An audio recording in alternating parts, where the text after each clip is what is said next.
नमस्कार, स्वागत है आपका ओपीडी की चिड़िया में। मैं हूँ डॉक्टर अंजलि पठानिया दत्तल और आज हम इस बारे में बात करेंगे कि अगर बाय चांस आपको कोरोना या कोविड हो गया है, तो हमें घर में रह के क्या-क्या करना चाहिए।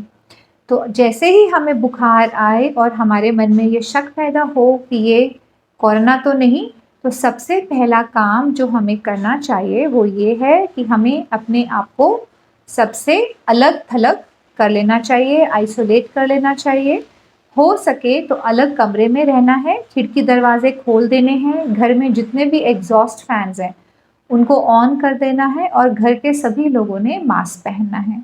अगर हमारे घर में जगह कम है और एक ही कमरे में 2 या 3 लोगों को रहना पड़ेगा, तो 1 या 2 लोग जिनको बुखार नहीं है, वो ज़मीन पे सोएं, साथ में बिस्तर पे न सोएं और अपना चेहरा दूसरी तरफ कर लें।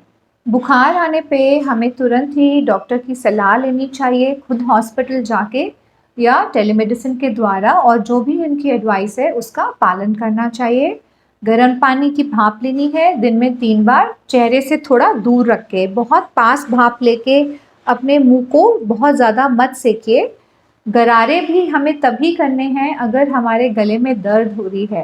कई लोग बहुत ज़्यादा और ज़ोर से गरारे करते हैं, उनका गला छील जाता है, तो ऐसा नहीं करना है। गले को छिलने से हर हालत में बचाना है। बहुत ज़्यादा गरम मसाले डाल के काढ़े मत पीजिए, और साथ ही साथ जिन लोगों को ब्लड प्रेशर या हार्ट फेलियर है या सोजिश आने की प्रॉब्लम होती है, उनको नमक डाल के काढ़े नहीं पीने। अगर आप सिंपल तुलसी इलायची डाल के कोसा-कोसा पानी पिएँगे तो उसका भी फ़ायदा रहता है। कई बार बहुत ज़्यादा तेज़ गरम मसाले वाले काढ़े पीने से लोगों को एसिडिटी हो जाती है और उससे फिर तबीयत ख़राब होती है, उल्टियाँ आती हैं। हो सके तो दोनों टाइम, सुबह और रात को सोने से पहले दोनों ही टाइम ब्रश करिए। ब्रश करते वक़्त कई लोग त्वाड़े करते हैं, त्वाड़े माने वो ज़ोर से ब्रश करते हैं, उल्टी करने की कोशिश करते हैं। इस प्रकार कार्रवाई मत करिए, उससे आपका गला छिल जाएगा और आप ज़्यादा ज़ोर से बीमार पड़ सकते हैं।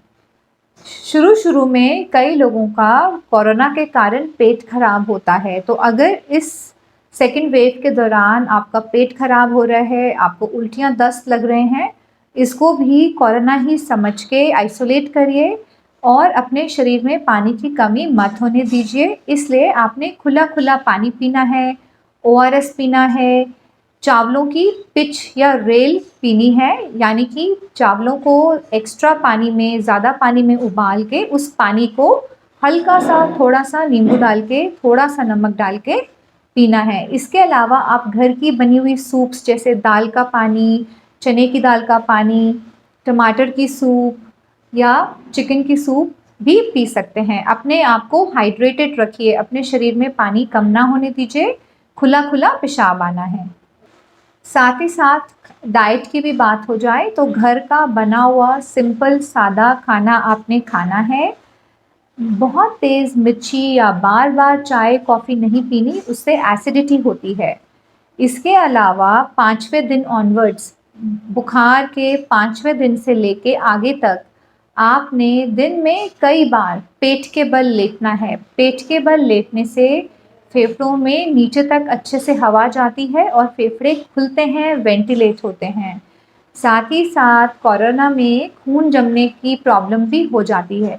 इसीलिए 90 मिनट से ज़्यादा रेस्ट ना करें लगातार दिन में, और 5-5 मिनट के लिए, 10-10 मिनट के लिए अपनी हिम्मत के मुताबिक कमरे में चलते-फिरते रहिए। तो दोनों चीज़ें करनी हैं। पेट के बल लेटना भी है, रेस्ट करना है और कमरे में चलते-फिरते भी रहना है। साथ ही साथ हमें अपने फेफड़ों को एक्सरसाइज़ करवानी है, मीडियम ज़ोर से, बहुत ज़ोर से नहीं, मीडियम ज़ोर लगा के लंबी गहरी सांसें लेनी है, जैसे कि हम योगासन करते हैं या छोटी-मोटी फूँकें मारते हैं और साँस अंदर खींचते हैं, बाहर लेते हैं। इस प्रकार से एक्सरसाइज़ करनी है।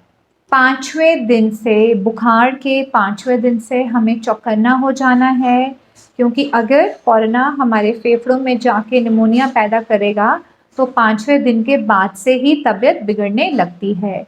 तो 5वें दिन ऑनवर्ड्स हमें बिल्कुल पूरे दिल लगा के कोशिश करनी है कि हम अपनी ऑक्सीजन सैचुरेशन इस प्रकार के पल्स ऑक्सीमीटर से मॉनिटर करें।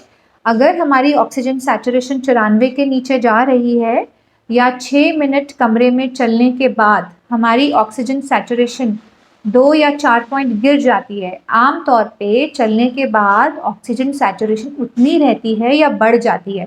पर अगर 6 मिनट चलने के बाद हमारी ऑक्सीजन सैचुरेशन 2 से 4 पॉइंट गिर रही है, इसका मतलब ये हो रहा है कि हमारे फेफड़ों में कोरोना का इन्फेक्शन, निमोनिया स्टार्ट हो रहा है और आगे आने वाले दिनों में हमें मुश्किल हो सकती है।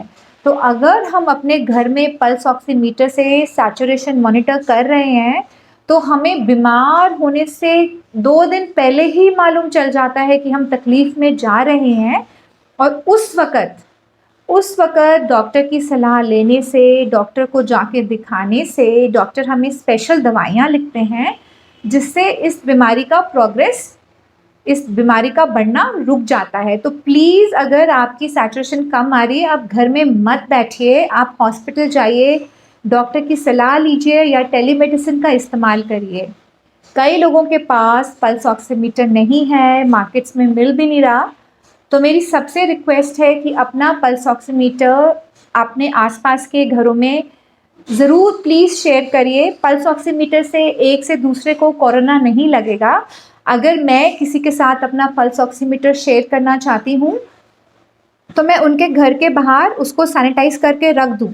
फिर वो इस्तेमाल कर लेंगे अपने घर के अंदर ले जाके और उसको सैनिटाइज करके घर के बाहर रख देंगे और फिर मैंने उसको फिर से सैनिटाइज करके अपने साथ अपने घर में ले जाना है। तो अपना पल्स ऑक्सीमीटर शेयर करने में शर्माइए मत। इस पैंडेमिक का हम अगर मिलके मुकाबला नहीं करेंगे तो हम को बहुत नुकसान होगा। तो इसके लिए सबको ही मेहनत करनी है, सबको ही जोर लगाना है। एक और ज़रूरी बात जिसके बारे में हम सबको जानकारी होनी चाहिए, वो है हैप्पी हाइपॉक्सिया, यानी जब हमारे ऑक्सीजन लेवल खतरनाक तरीके से कम हो जाते हैं तो भी हमें महसूस नहीं होता, तंगी नहीं होती और हम अपने आप को ठीक समझते हैं और इस वजह से अपने इलाज में ज़रूरी समय गंवा देते हैं। हैप्पी हाइपॉक्सिया हम तब बोलते हैं जब सैचुरेशन 90 के भी नीचे चली जाए लेकिन हमें कोई लक्षण नहीं हो रहे।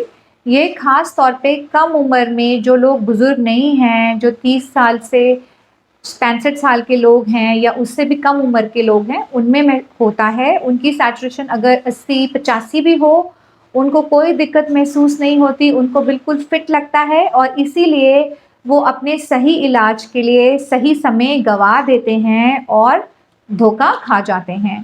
आम तौर पे बैठे-बैठे या कमरे में चलने फिरने के लिए हम अपने फेफड़ों की सिर्फ 20% कैपेसिटी, अपने फेफड़ों की सिर्फ 20% ताकत इस्तेमाल करते हैं।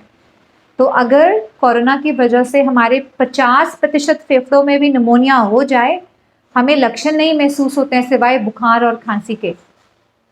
तो इसलिए जब हमारी फेफड़ों में 50% फेफड़े, 2 फेफड़े होते हैं, उसमें सोचो कि एक में पूरा निमोनिया हो गया है, तो भी हमें लक्षण महसूस नहीं होते हैं और हम इसी धोखे में बैठे रहते हैं कि अरे हमें तो सिर्फ बुखार और थोड़ी खांसी है, थोड़ी-सी दर्दें हैं और थोड़ी-सी बुखार की थकन तो होगी और इसीलिए हम धोखा खा जाते हैं।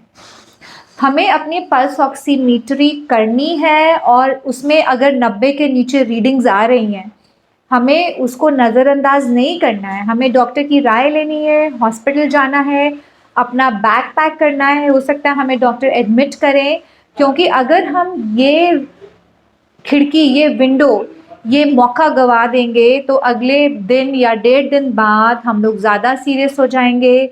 हमारे फेफड़े 50 से 75-80% निमोनिया ग्रसित हो जाएंगे और हमारी ऑक्सीजन सैचुरेशन 80 के भी नीचे चली जाएगी।